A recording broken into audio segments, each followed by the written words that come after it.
Super Smash Bros., one of Nintendo's premier franchises, and for good reason. It's a fighting game series that has the advantage of containing a character roster of Nintendo All-Stars, characters that not only are some of the most iconic in gaming, but iconic in media in general, a fighting game series that has unique and extremely well thought out gameplay mechanics, a fighting game series that generally is quite well balanced, always fun to play with friends, the list goes on.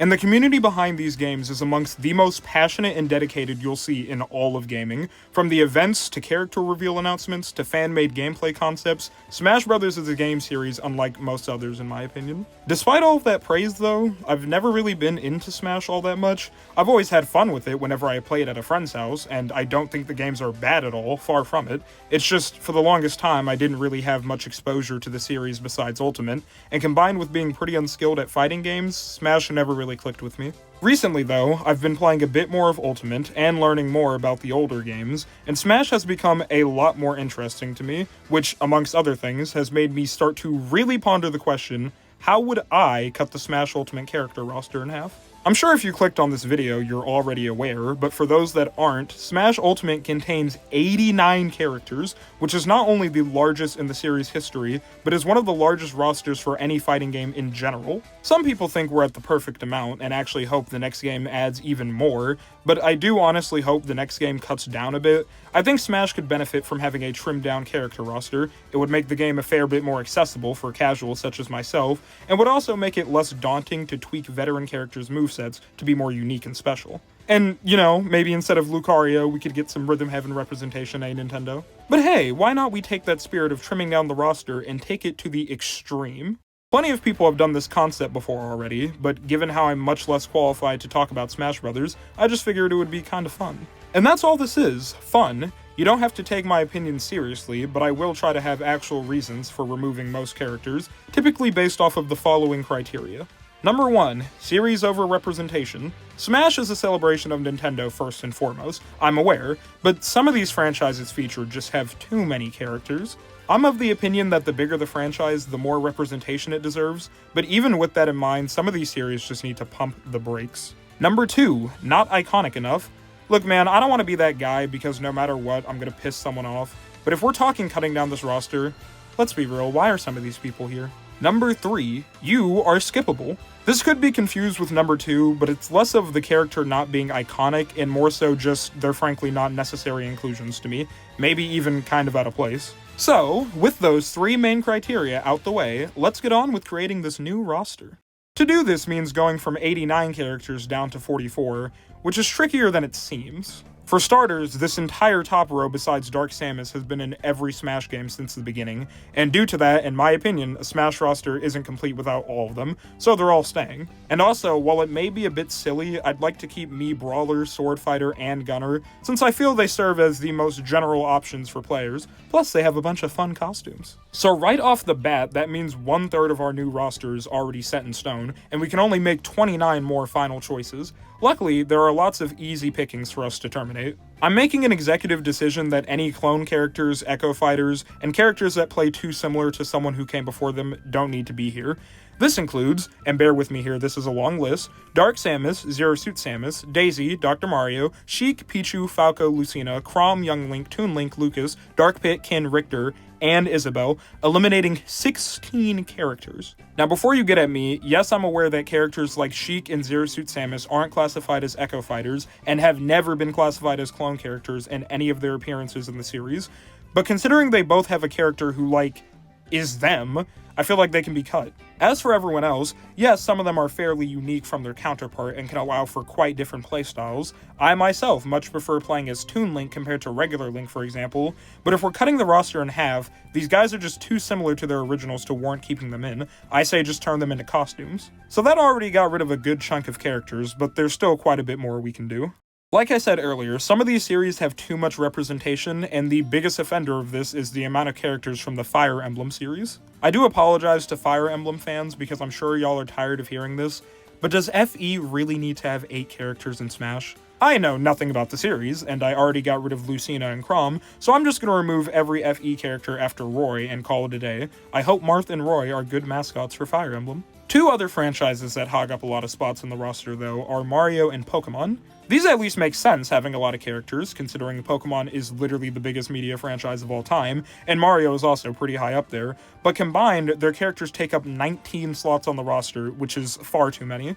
As far as Pokemon goes, I feel like just the character of Pokemon Trainer is enough for them. For those that don't know, they're actually counted as 3 different characters, those being Squirtle, Bulbasaur, and Charizard, and you can choose which one you play with on the fly. So not only is that already 3 characters, but they're some of the most iconic Pokemon in the series' history. Not to mention, Pikachu and Jigglypuff are also on this roster due to my rule of tradition from earlier, and I think 5 Pokemon characters is enough. So I'm removing Lucario, Greninja, Incineroar, and reluctantly Mewtwo from the roster. I'm aware Mewtwo's been in since Melee, and they're definitely well known enough to warrant an argument of staying, but every single slot counts when we're talking cutting this roster in half, so they gotta go. The Mario series is a lot more straightforward though. I already got rid of Daisy and Dr. Mario, and I feel like I can pretty confidently say that Bowser Jr., Rosalina, and Piranha Plant are not necessities for Smash Bros., so they get cut and I'm keeping Peach and Bowser in because they're Peach and Bowser. So now we've used up 22 of our 44 spots, and we've completely eliminated 27 characters. For anyone confused on the current lineup, here it is. We've made great progress so far, but the options of who to definitely remove are starting to thin out, so instead of gutting more people, I'll talk about those who I think need to stay. I've always found Nintendo's more wacky characters in Smash Bros. Really cool and interesting, and I want to keep all of them because they just make the overall roster so much more interesting to me. Thus, Ice Climbers, Mr. Game & Watch, Rob, Wii Fit Trainer, and Duck Hunt have to stay in my opinion. There are also many franchises in Smash that are primarily or only featured with one character, and Smash is meant to be a coming together of all these different game series.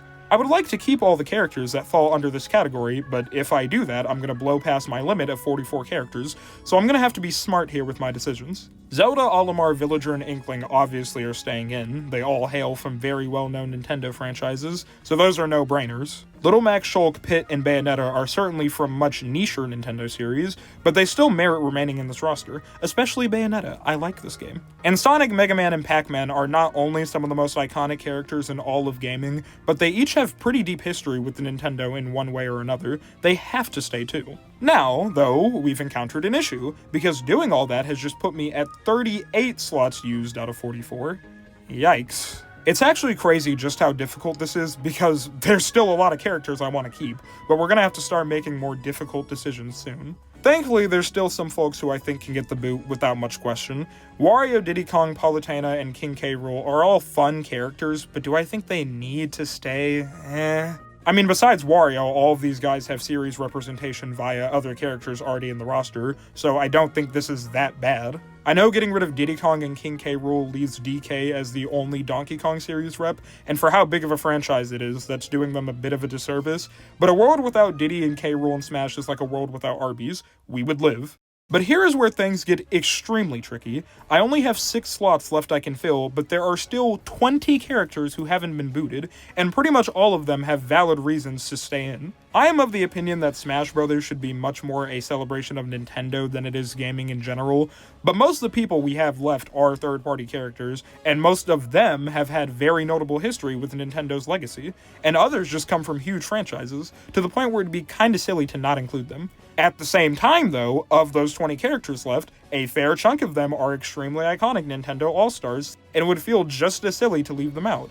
Thus, I'm jabbing at the characters remaining who don't really fit into either category. I'm not sure if this is an unpopular opinion, but as cool as Snake in Smash Bros. Is, I honestly think in this scenario he's pretty skippable. I don't find Metal Gear's legacy on Nintendo to be particularly strong, and if he had never been added, how many of you would be asking for Snake in Smash? The same applies to Joker from Persona. Like, a mainline Persona game didn't even make it to a Nintendo console until 3.5 years after he was added to Smash. So again, a cool inclusion, but he's getting the boot regardless. Terry and Kazuya are both third-party characters that hail from their own fighting games. I do like this gimmick, but if any character is going to pull it off for this roster, it's going to be Ryu from Street Fighter, because he's the most iconic, so the both of them are also gone. And finally, Cloud and Sephiroth are both some of the most well-known characters in all of gaming, and Final Fantasy has definitely had its mark on Nintendo systems, but these two specifically come from Final Fantasy VII, a game that never came to a Nintendo console until the Switch, and if I'm going to keep any Final Fantasy rep, it's going to be Cloud, so Sephiroth is cut. Over on the Nintendo characters side of things, I don't think it's necessary to have both King Dedede and Meta Knight stay on this roster, and while I like both of them, come on, Meta Knight is way more iconic and cooler than Dedede, so Dedede goes. Now some of you are probably sitting there thinking, Armasu, why the hell is Pyra and Mithra still on your list? A fair question, especially considering I've never played a Xenoblade game, and initially I was going to do a whole paragraph on why one of them deserves to stay, but then I realized this hypothetical viewer I made up is entirely right. 12 characters left, and only half of them are getting in. Who's it gonna be? Meta Knight, you get in there. I love the Kirby series, and while sure he's not all too visually unique from Kirby compared to Dedede, come on, it's Meta Knight. Steve as well. I don't even know why I waited this long. I mean, Minecraft is the best-selling game of all time. To remove Steve is just ridiculous. Mr. Simon Belmont. Castlevania originated on the NES, most of its games have been on Nintendo consoles, and while it's been fairly dormant recently in terms of games, I think it's very much still popular and iconic enough to where we gotta keep Simon.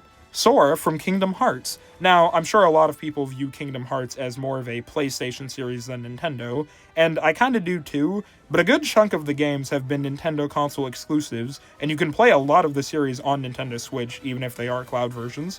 So Kingdom Hearts is kinda as much a Nintendo series as it is a PlayStation one, meaning Sora's inclusion is definitely warranted. He's also my main, so I can't get rid of him. And Min Min! I think it's fair to give ARMS some love. I've never played it, but it always looked pretty sick, and with the sequel, I could definitely see it growing in quality and popularity. So now we are down to one slot left. Who will be the final character picked for this sliced roster?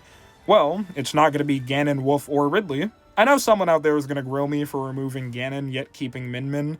And honestly, yeah, you're probably right. There really isn't a good reason for why they're getting cut other than I have one spot left and I just feel like they're not the most exciting picks. Ryu can also go. Yes, Street Fighter is probably the most well-known fighting game out there, and it's had many releases on Nintendo hardware, but I just don't think its ties to Nintendo are as strong as our last three options.